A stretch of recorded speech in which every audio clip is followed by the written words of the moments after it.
You're listening to Science and Saucery, a show dedicated to exploring innovative minds and adding life to your years. And now, your host, scientist Ray Cronice.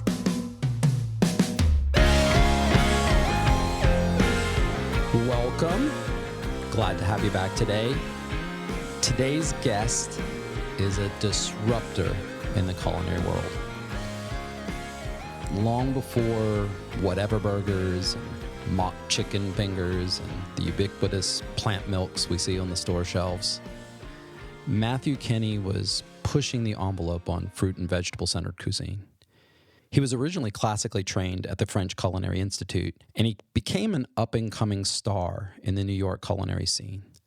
But he made the switch to a raw plant-based diet 18 years ago, and he's never really looked back. What's really interesting is that dropping the animal products alone was pretty bold at that time, but he went even bolder and doubled down and went raw. And so if you ever got a chance to eat at that first restaurant in New York City, Plant Pure and Wine, it was really an amazing experience no matter what your diet is.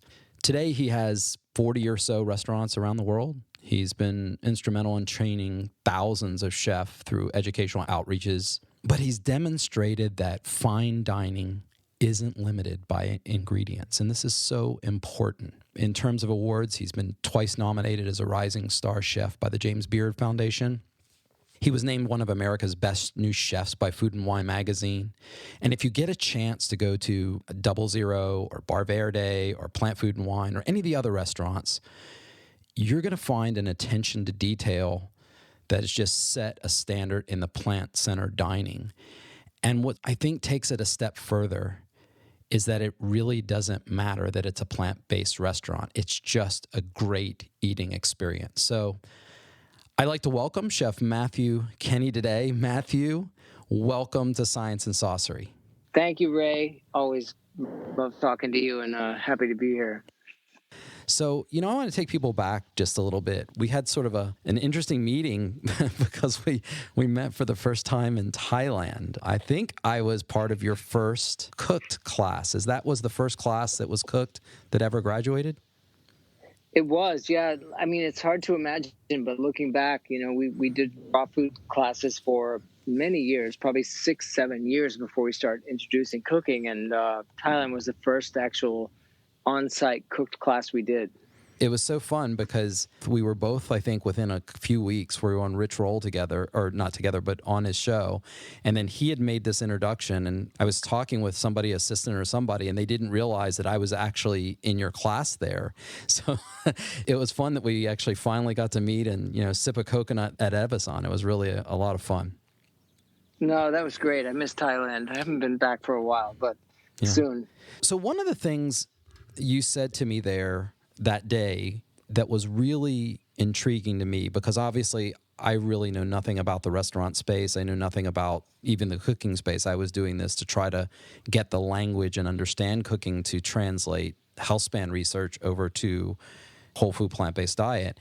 But we were both focused on changing the way people think about food. But I remember you talking about the idea of someone enjoying your restaurant. And at that time, you were talking about 00 and Bar Verde, I think, in New York City. They were just opening. You were saying enjoying it independent of it being plant-based. Can you talk a little bit about how you made that segue to there and what that transition from your early days looked like? Well, the thing is, I planned this from the very beginning. It was hard coming into the restaurant industry and being plant-based and trying to navigate sort of the landmines that exist when you are a vegan restaurant. So we purposely stopped using the word vegan, and I'm a vegan and I love it, and I think vegan's amazing, but I felt like there was a stigma that was attached and that we really needed to go past that. So we really tried to focus on what we are. We're a Mexican restaurant, we're a pizza restaurant, we're a local seasonal inspired destination, and not really focus on the fact that we're vegan, because I do think that people think about the experience. They don't go to a restaurant and think I ate meat or I ate vegetables or I ate fish, but they they remember that they had pizza or that they had pasta. And so we purposely avoided the sort of the, all the names and details that assign to an animal or a vegetable, and focused on the experience. And I just, I knew it was going to be a process. I knew it's still a process, but I think that over the next 2, 3, 4 years, that plant-based is going to be a relevant enough cuisine in and of its own that it doesn't really matter. It really just matters whether it's good or not, whether the space is right, whether the hospitality is great, whether the guests are taken care of. So it's a little bit of an abstract approach, but it's something I've been focused on for, quite a few years. Yeah, and this makes such a good point because it's just really a few ingredients we're taking out. And when I'm dealing with our clients, most of the clients that come to me they're not primarily coming to get on a plant-based diet. They want to lose weight, they want to get healthy, they want to reverse cardiovascular disease or blood pressure issues or diabetes. And what I tell them is it really doesn't matter what you eat the rest of your life. This is what we're going to eat right now. And you can sort of make choices about the rest of your life after you have that choice. Once you find health, then make the decision long term. And it just seems to me like, we're talking about side dishes. In our book, we use soups, salads, sides, and sweets. Sweets being really not desserts, but more about fruit-based, the recipes, things that culinarily go on the sweet side versus savory. But when you look at it from this place, we're not really doing much different. Chili is chili. Eggplant rollatini is eggplant rollatini. We're obviously dropping the cheese and replacing it with something that is culinarily specific. But that's what I got when I was going through the class with you, is this idea that we're just putting a lot more time on the side dishes, and what traditionally has been a main course is just not part of the plate. Yeah, there have been so many misconceptions, over the years about how we, something that might have been considered a side dish or a garnish a few years ago is actually a really nutritious meal. Mm-hmm. And, that's what I love about the work you're doing, because it's really about, bringing some reality to the situation. I on a daily basis, I'm having something, as a meal that might have been considered a garnish or whatever a few years ago. So it's a big shift. And, I knew this was going to take years, and it is taking years, but it's accelerating quickly now, which is amazing. So, it's education, awareness, and people have to experience it as well. That's the most important thing. You have to actually realize you can eat a head of broccoli and some chickpeas and, whatever, and feel fully nourished, get all of the energy you need, and actually feel better. Mm-hmm. But it's not going to happen overnight. It's not just about an article or, a speech. It really just has to happen through experience. Right. What are some of the challenges coming from the traditional culinary perspective in bringing plant-based diet to more of an upscale dining experience and really the mainstream? What have been some of those challenges? Well, we basically had every challenge imaginable in the beginning. It's a business. You can't operate a business if it doesn't fit into the economics of, how a business operates. So in the beginning, it was extremely challenging because, first of all, you need real estate, and landlords and developers were not interested in renting a prime piece of real estate to a vegan restaurant, because that seemed like a risk and not a credible, option for a cool development. And then there's the media and the press, Gourmet Magazine when it existed, or Bon Appetit, all the food blogs. Vegan restaurants were not, they weren't in any of the top 20 lists or the top 10 lists or best restaurants in the world. So it was not even considered a cuisine. Right. And then one of the biggest factors is actually finance, because money wasn't being invested in vegan businesses, and it wasn't being invested in vegan products. And that all changed in the last year with Beyond Meat being a tremendous IPO. And then I forget the name, but this vegan butcher last week did an IPO with 800% multiple. on the first day of going public. And then lastly, just education in general, people understanding that, all these myths that we've been fed our entire life about needing to drink milk, a glass of milk or whatever to maintain our calcium. So these things all converged in the last year. I mean, but I've been doing this for 18 years, 19 years, plant-based. And it was only really in the last 12 months or 18 months where all these components started to come together and make sense to everybody. And so we were working in obscurity for quite a while. And, we believed in it and kept going and kept doing it. But it was a really tough time, but I'm glad I stuck with it. Yeah, me too. And, I started in 2009, but again, not from the vegan perspective. I just wanted to deal with my diabetes, and I had tried the other things and it didn't work. And so just on a request from Dean Ornish at TEDMed, I said, okay, I'm going to try this. And, 45 days later, my symptoms were gone. My glucose control was regulated, even though I was eating more starchy foods, more sugars, more fruit. It was really phenomenal to do that. And then, so I watched this kind of as an outsider because I didn't really, the vegan part of it wasn't the motivation for me.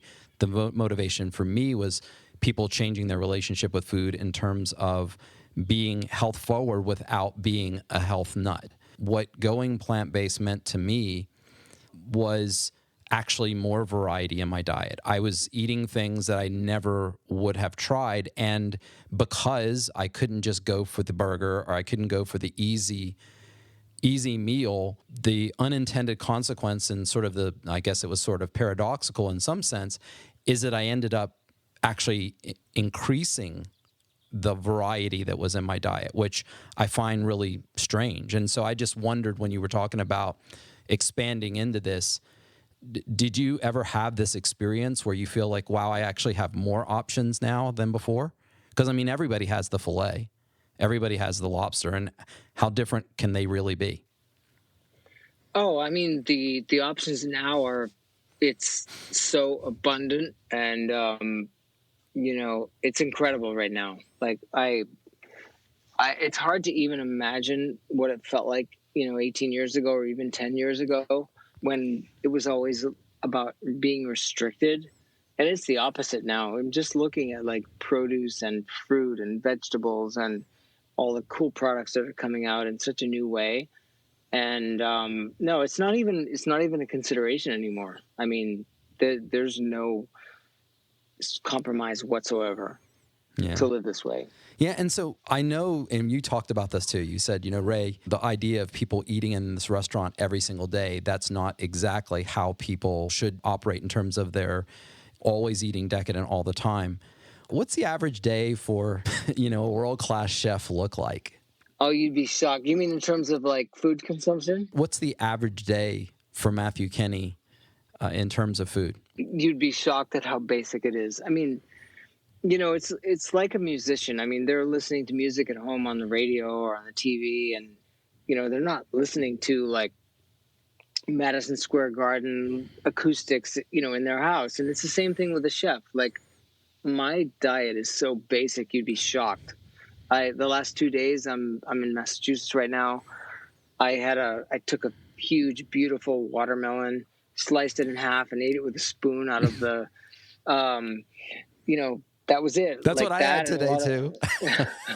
That was my breakfast, and my lunch was like a bowl of cherries and a nectarine and a banana, and a little bit of like vegan cheese and small amount of bread. And tonight I'll have like some chickpea curry, and that's it. Like I don't think restaurant food is what you eat at home. It's two different things, and I know I write cookbooks, but that's to help people understand the potential of plant-based food. But to live a real whole food diet, keep it simple. It's so basic, and we really need so much less than people realize. We just do not need this complex food. Restaurants are entertainment. That's like a special night out, and it's just different. Like I probably eat simpler than anybody who dines in any of our restaurants. what's really interesting is in our lifestyle transformation, we talk about a concept called rare and appropriate. And rare and appropriate is about people and places, not time between events. So we don't talk about cheat days. We talk about you're at that place, and this is the time when you go off what you would normally do. One of the biggest things they learn is how to deal with that simplicity, and also how to enjoy it. Because Penn Jillette wrote in his book Presto about sugar, salt, and oil as being like the three chords of rock and roll, G, C, and D. And he said, moving to a plant-based cuisine was more complex and subtle. It was like listening to jazz because there's so many more things going on. But do you see how this, I think, overlaps with that concept of the simplicity? Yeah, I mean, we have to retrain our bodies because we're taught early on to rely on exactly what you said: salt, oil, and what was it? Salt, oil, and sugar. Sugar. Yeah. So I grew up loving sugar.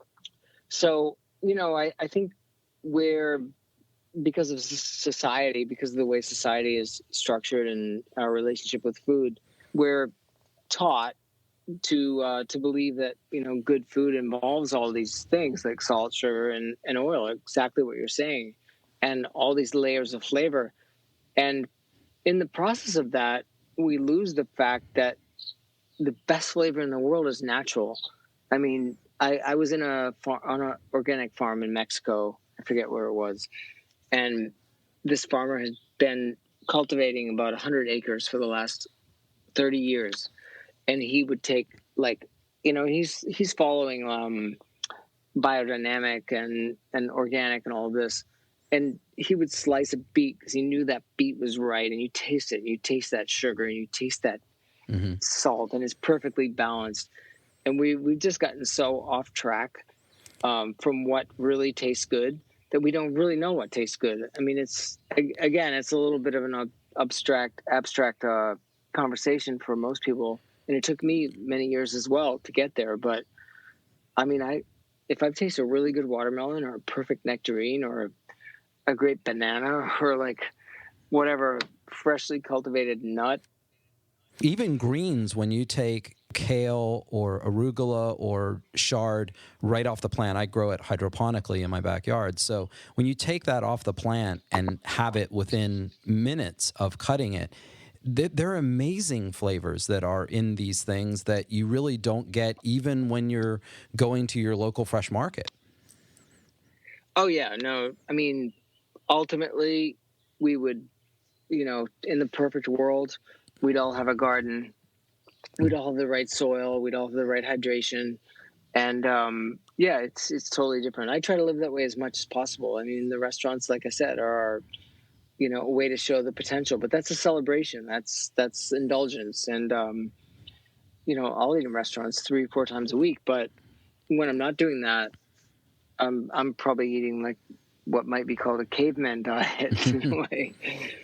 Yeah, and potatoes didn't run very fast back then, so that was a great thing to go slay a potato because you know exactly where to find it. So, I don't think humans have become any less lazy in their food hunting experience, right? They just they've realized that they can just push a button on their phone now, but that's part of the problem. We love that convenience. So, with that, there were a lot of challenges because you came to this the most difficult way I think that one could, because you really started with raw.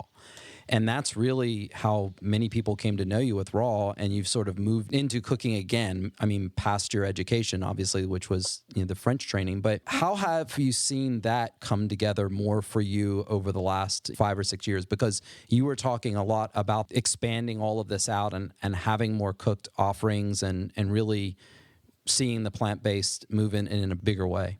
Well, I think that introducing cooked food, I am a purist at heart. Like, I really do think we could all live happily ever after on a raw food, plant-based diet.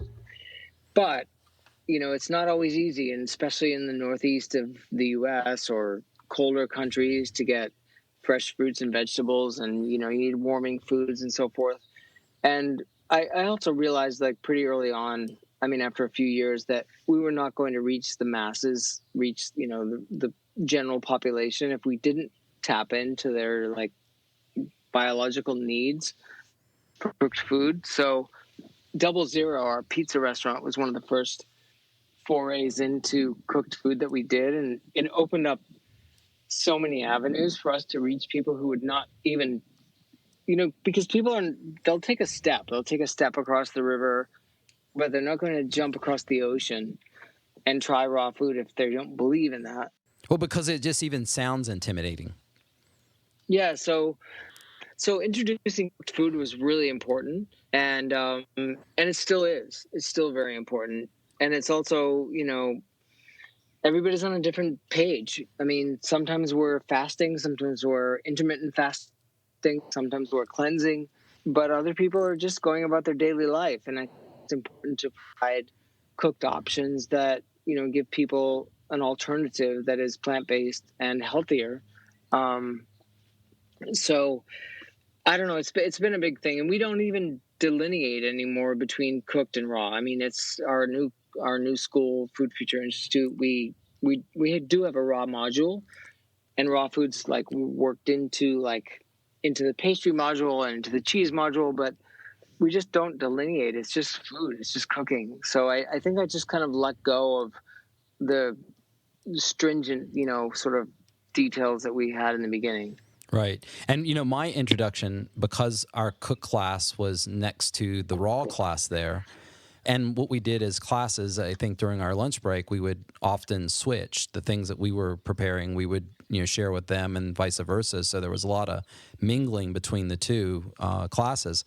But that was the first time I had really been introduced to raw food in that way. Obviously, I love fruit, and I grew up eating vegetables and salads and things. So I'm saying the sort of the traditional things, but I mean the kinds of really prepared and focused thing on raw, food focused on raw. That was the first experience I had, and I was really surprised at all the things that they were doing over there. And other than the dehydrators, they were just making all that right on their countertops. It was really an eye-opening experience for me. Yeah, no, it's but it's continually evolving. I mean, it's an ebb and flow. I mean, we started with raw food for several years actually, and then we started introducing cooked food, and we really focused on that for a couple of years because that was reaching a much broader audience who would be open to plant-based. And now we're cleaning up again. We're getting a little more purist with the food that we do. So at the end of the day, I think this food, and it's going to take a few years, but at the end of the day, fast forward 5 years, we're going to be eating really, really clean food. But you just can't convince people to shift overnight to something that they're not comfortable with. And, it's a business at the end of the day, and we have to just continue to, take care of our guests. Yeah, and so on that note, in terms of meeting experiences and meeting expectations, as a chef, have you found challenges with hitting umami and bitter and sour and sweet and salty and getting those to play together nice? And what are some of those challenges? What would be something for a chef out there that was cooking traditionally? Where do you think they would have to go to realize that they can then do what they're doing and still do it all with plants? I'm so optimistic about all of this right now. We started investing in our test kitchen about 3 years ago, and now we have 5 incredibly talented chefs, most of them with Michelin star backgrounds, and they are producing food that is way beyond anything I imagined, or maybe I imagined it because I'm a dreamer, but they're just doing everything. There's no compromise anymore. I have to say at this moment, there are no challenges. If people try this cuisine, they're going to be happy. Yeah.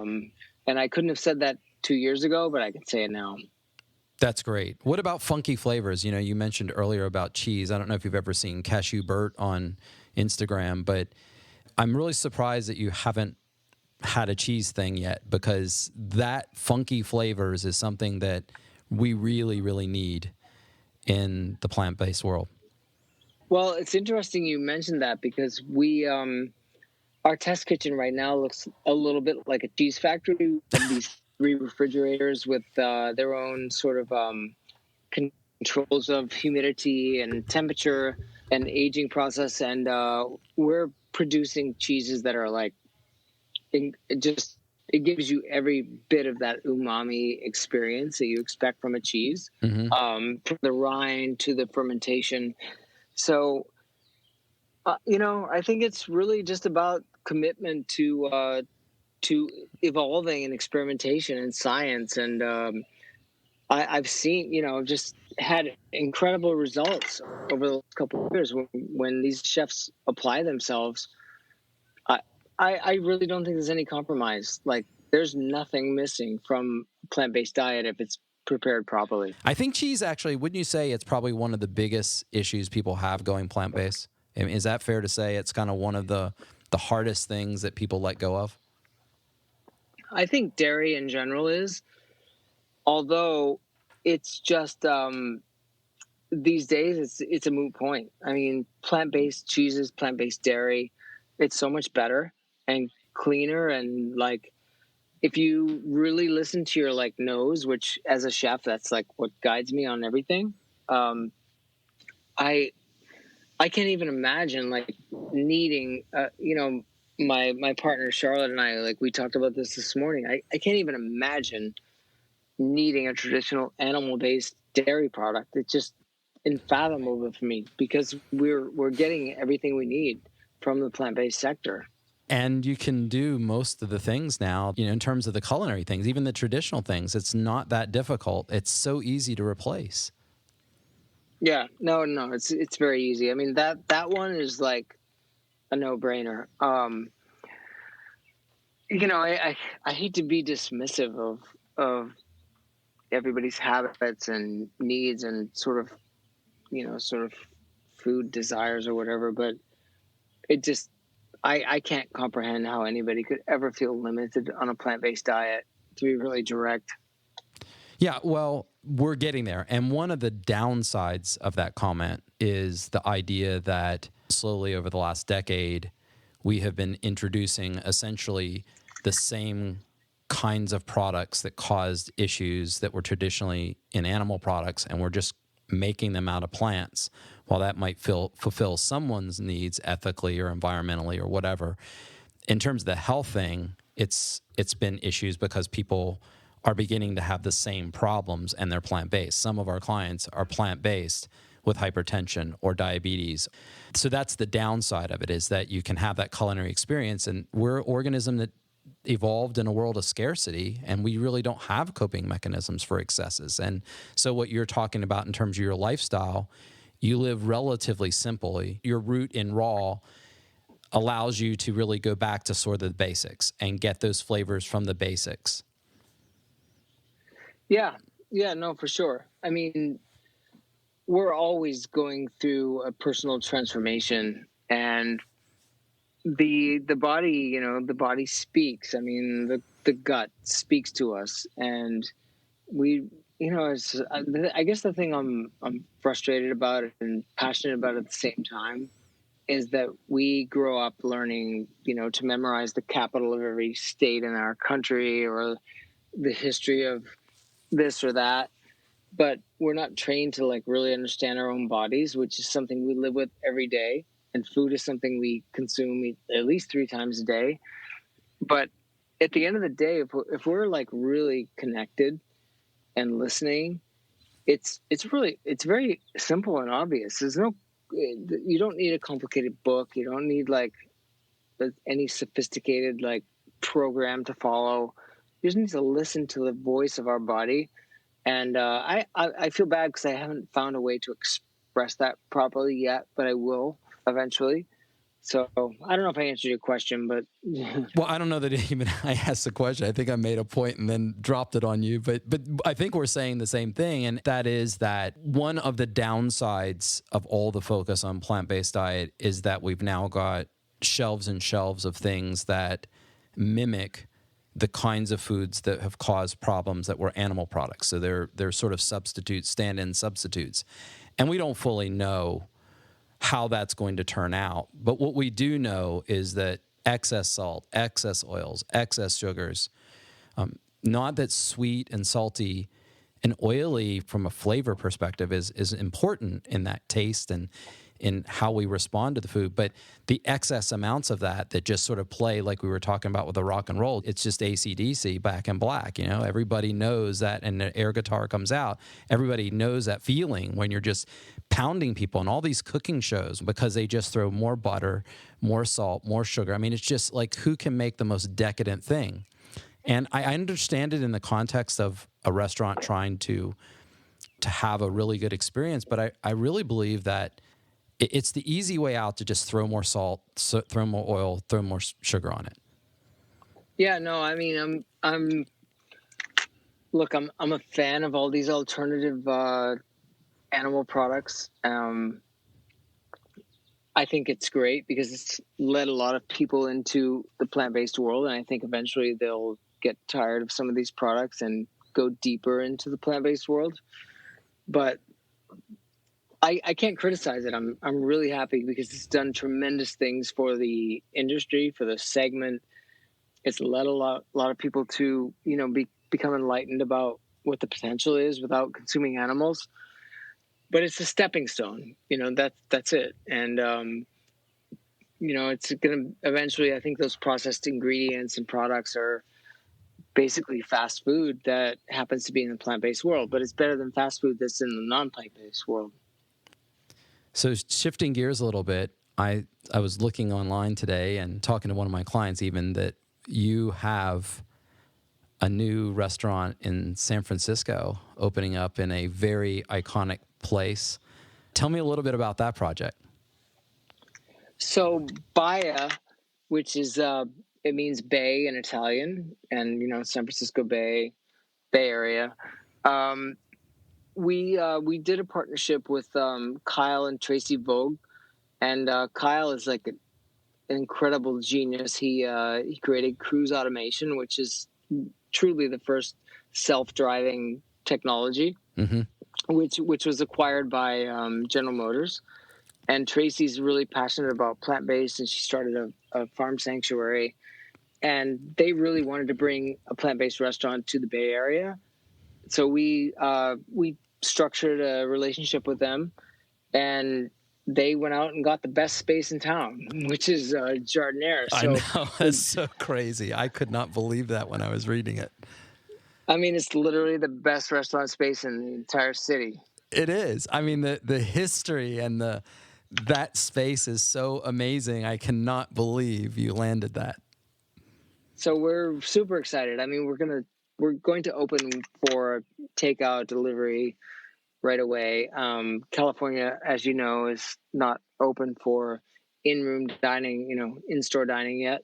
Mm-hmm. But we're gonna start launching a Taste of Baia for in-store in the next couple weeks, and we'll eventually get open. I mean, the place is built. We've spent the last 9 months building it and designing it, so it's ready to go. But the world isn't ready yet. That to you probably has to mean something in terms of having arrived or feeling like, wow, the things have really changed, because going back to the 90s and fast forwarding, I can't think you would ever imagine to take over a place like that in the foodie capital of the world. I mean, the fact, everything you were saying about the business side and people not wanting to invest in certain segments and people looking at restaurants, obviously they have huge turnover, et cetera. To take a place like that on, I think that really says a lot about what you've done with your brand and with what's happened here, but also how it's being accepted. Yeah, I mean, fortunately, we've had a lot of experiences like that in the last 6 or 8 months. It was obviously better before we got into this current global dilemma we're in. But we're opening a restaurant at the one and only Pamia in Los Cabos, and it's fully plant-based restaurant. We're in a number of Four Seasons hotel locations. We have a restaurant inside Saks Fifth Avenue, Chicago. So there are like 15 or 20 situations like that, which are, like you said, it's just like, tickle yourself, because this is what we always dreamed of and it's happening. So it's great. And this is what we talked about over that coconut. You said, I really want to change this direction. I want to do more education, and I really want to take the brand and partner with people and try my best to push this from a worldwide perspective in places that nobody would expect to see plant-based, and that they would come there because the food was great, not just because it was plant-based. For sure. And it's not just the food, it's the ambiance. I mean, we have to work really hard. The food has to be like beautiful. It has to be sexy. It has to be fashionable, but the interior has to be amazing. And this hospitality has to be like on point, and the marketing has to be good. So, it's just about trying to be excellent at every level. And fortunately right now, the conditions in the market are good enough for us to succeed doing that. Right. Scott Bedbury, who was a VP from marketing for Nike, did the Just Do It campaign. He wrote a book called A New Brand World. And in it, he describes these mantras. And, the mantra for the whole Nike brand, where you're taking a commodity product like tennis shoes or sneakers, and you're trying to sell it, what they created was this idea of authentic athletic performance, the idea that anybody could be a great athlete. So it went from you saw your star wearing a shoe and you wanted the same shoe to everybody was actually getting a shoe to be their own competition. And today that just seems normal, but it didn't when the Just Do It campaign came out. But then he talks about Starbucks, and in Starbucks, it was this idea that you're selling this product at a higher price than at the time, Americans were used to just a cheap cup of coffee. And his mantra there for Starbucks was everyday rewarding moments, that you needed to have a brand and a facility such that if it was in the Ritz-Carlton in the lobby, or if it was in, a Target or something in Topeka, Kansas, that when people came in it, they said, I'm doing something for myself. What would you describe your mantra when you're talking? Because anytime I've walked into any of your restaurants, every time I get that same feel. What do you feel like your mantra would be in terms of the restaurant? I guess, we're just fanatical about details, and every restaurant is different. You have different parameters and different conditions to work with, but we're just fanatical about details. I mean, if we're building a bar top and it could be Carrara marble or it could be some synthetic material, we're going to go with Carrara marble. And it's, that's more of a luxury reference. So maybe not the best example, but it's really just use the best ingredients, the best products, the best materials, and build great teams. It's hard for me to explain because I really think that the most important thing that I can do is build great teams and support them and give them the freedom to like really express themselves. And I've had a lot more experience of that in the last year, where I've been able to, maybe not be as involved as I was before, because we're just able to, captivate people on our team that are passionate and excellent. And it's I don't know, tough question.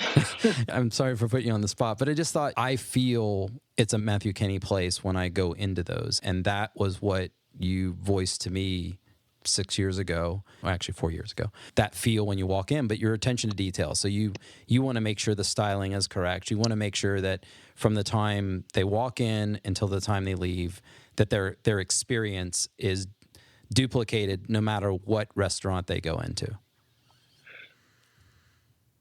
Yes, we're not a chain. We don't, it's not like McDonald's where you have like 40% of your concept is red and 20% is yellow or whatever. But we do have a lot of things that we're very consistent with. Like we don't use dollar signs. We don't use adjectives in describing our menus. We don't, use a lot of like unnecessary garnishes. So there's a whole style guide component to what we do, and we're pretty crazy about it. But it's not what you're gonna. I mean, you'll feel it. Not everybody feels it, or they might feel it and they don't really recognize what it is. But there is a tremendous amount of consistency with what we do and what we don't do, and and that's probably what you're speaking to, but it's not a chain. So the general population isn't going to come into one of our restaurants and actually identify, okay, this is part of this group or that group, because we really do want to keep it organic. And I want every single location to have its own sort of vibrant, living, breathing element to it. Yeah. So that brings us to education. Can you talk a little bit about your new Food Future Institute? Well, I got into education in 2002 when I started doing plant-based food, because I realized that there was a tremendous gap between what the potential was with this cuisine and what people knew how to do, didn't know how to do. So I started teaching classes out of the back room of a restaurant, the first vegan restaurant I opened in New York. And we expanded into Brooklyn, and we started teaching more classes. And then in 2009, I opened an accredited culinary school in Oklahoma City. And after about 2 years, we started realizing students are coming from Japan, they're coming from Australia, they're coming from Hong Kong. And it just really became the thing that I was most passionate about, because people really wanted to learn. They really wanted to know this. And the biggest challenge was that plant-based food didn't have a foundation, the way French cuisine has a foundation with all the mother sauces and the classic cuts and the classic techniques and mise en place and all this. So I felt like if plant-based was ever to really thrive, it needed that same culinary foundation. So we structured our first class in 2009 on that premise to create a language specifically for this food. And I ran that school for several years. We moved to California. We launched online, and we had a few thousand students. And it was really successful. And I felt like we were a little bit complacent toward the end, and because it was very busy and it became a business, and we were not really evolving in the way that I thought we needed to. And I sold the business in 2016, 17. And anyway, that's a whole other story. But the license agreement that we entered into upon selling it eventually defaulted, and we were free to go back into education. So we intended from last year, from 2019, to go back into education, and we threw everything away. We started from scratch. I mean, every single premise, every model, every outline of every curriculum, we threw it in the garbage, and we started over. And we said, what is the most important thing to teach today? And so we relaunched education in May 8th, actually, this year. And we started online. We'll launch on site in January. And it's called Food Future Institute. And I'm just really proud of it. I think our team is incredible. And where will the classes be? So the first course is online. It's a foundation, and it's we have about 750 students from, I don't even know how many countries, 50, 60 countries. And they're just doing, like, when you and I started talking tonight, I was looking at the live feed on our website, and the work they're doing is just mind-blowing. It's just incredible. And then we'll launch on-site education in California in January, hopefully, and probably on the East Coast, and then in Europe, sometime in 2021. But yeah, it's incredible to have that back up and running. That's great, because obviously I would not be here. I certainly wouldn't have done a cookbook had it not been for that class. And I have to say it was quite intimidating as a scientist. The first time, I had to do my final class preparation, and you guys, they make it pretty intense in the kitchen right before it's due, and there's a lot of sort of, I guess, back kitchen chatter where they're telling you to hurry up and it's got to be done at this time, and you're under pressure trying to do things and things aren't working right. But I had to present my final project to you, and that's a very intimidating thing with somebody who is accomplished. So it was quite the experience. Yeah, I mean, it's really the most gratifying thing that I do, is really seeing these students' works. I mean, I spent probably 2 hours today looking at the live feed on the Food Future Institute website, and just seeing like students from Denmark and France and, from India, like taking our recipes and actually like not only executing them well, but like expanding on them and using their own creativity and their own like plating style and their own photography skills. That's all we're trying to do, really, is like enable the world to like go this direction. It's not about us at all. It's really about, everybody else. And it's really cool. So I felt like there was a big void in our brand and in our company when we were not involved in education. And I think it's probably the best thing that's happened to us in the last, several years to get back into this. It definitely is. I mean, because the more you teach, the more it spreads. And that's really what it comes back to, creating those kinds of communities and it's a different kind of environment and a different kind of atmosphere than the way people come together with food at the table. And I think you know what I'm talking about. There's just this different vibe in the kitchen when you're on there, and it's a lot of it is more difficult sometimes than it looks. I mean, it's it's a skill, and it takes a while to develop that skill when you're trying to do it at that level. Yeah, no, it is, but the students feed off each other's talents, and there's a live feed so they can watch what their co-students are doing, and that's what I love about online education, because if you go to an on-site class, which I love, but there might be 12 or 15 students in a course.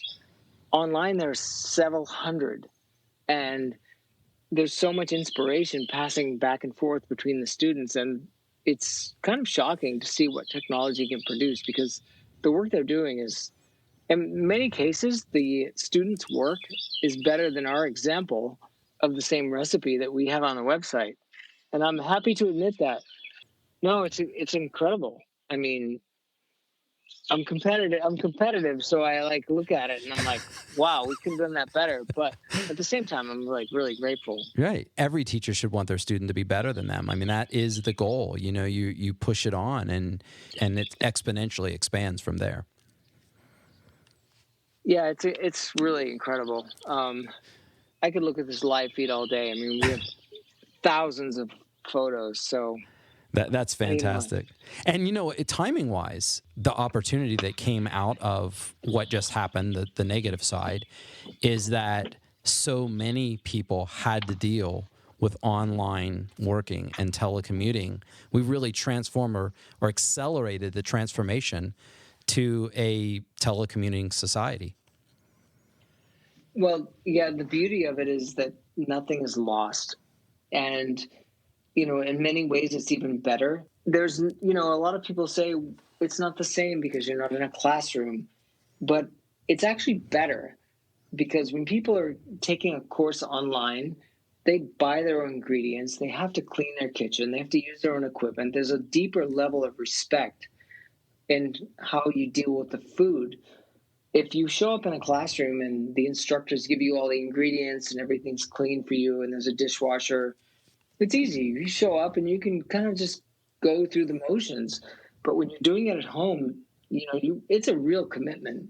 And not only that, you can share it with your family, you can share it with your kids, you can share it with your friends. So you make these meals like whatever, make a Thai, cucumber salad and feed it to your family. There's a deeper level of sharing, and there's a lot more pride taken, because every lesson has to be uploaded and photographed, and you have to get the right lighting. And it's just the work that I see from online students, and I'm not against on-site education. We're going to get back into that. But the work that I see from online students it far surpasses what we've seen on site. And it's hard to imagine. And if you asked me 10 years ago, would I believe in it? I would have said no way. But I'm seeing it firsthand every single day.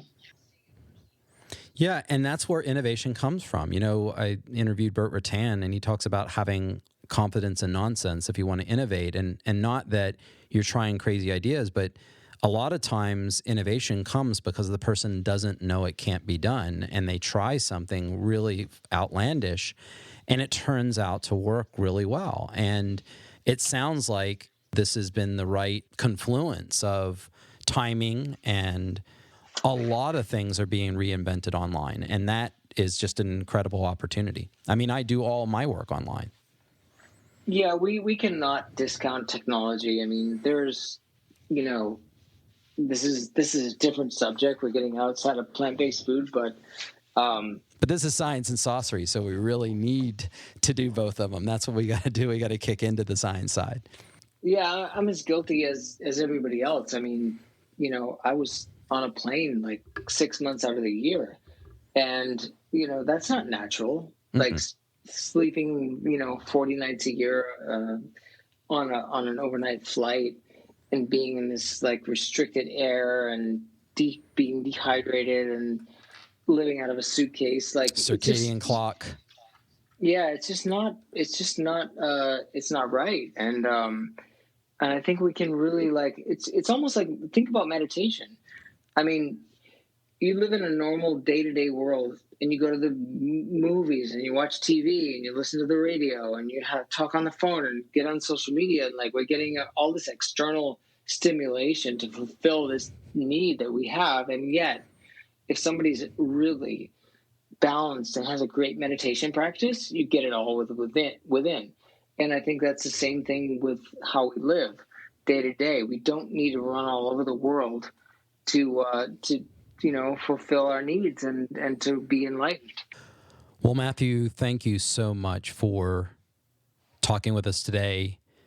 It's been so exciting to watch what's happened over the last 4 years. I know I certainly wouldn't be here without that time I spent at your school, and wouldn't have a cookbook out. I'm grateful for that.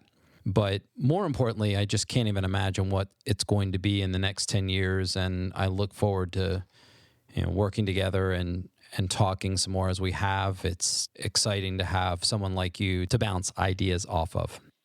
Well, same to you. I mean, you're a genius, and I'm sure you've been told that many times. So, it was clear from the first time I met you, but it's a pleasure. Thank you.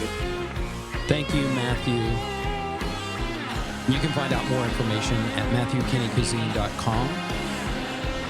And remember, it's always the food for your mind and body, so keep eating right.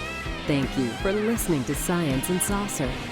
For more details about the content in today's show, or to contact Ray, please visit us at healthspansolution.com. Welcome to the first day of the rest of your life. Couldn't get any better, should have been much worse. Welcome to the last road on the right of your life. Was paved with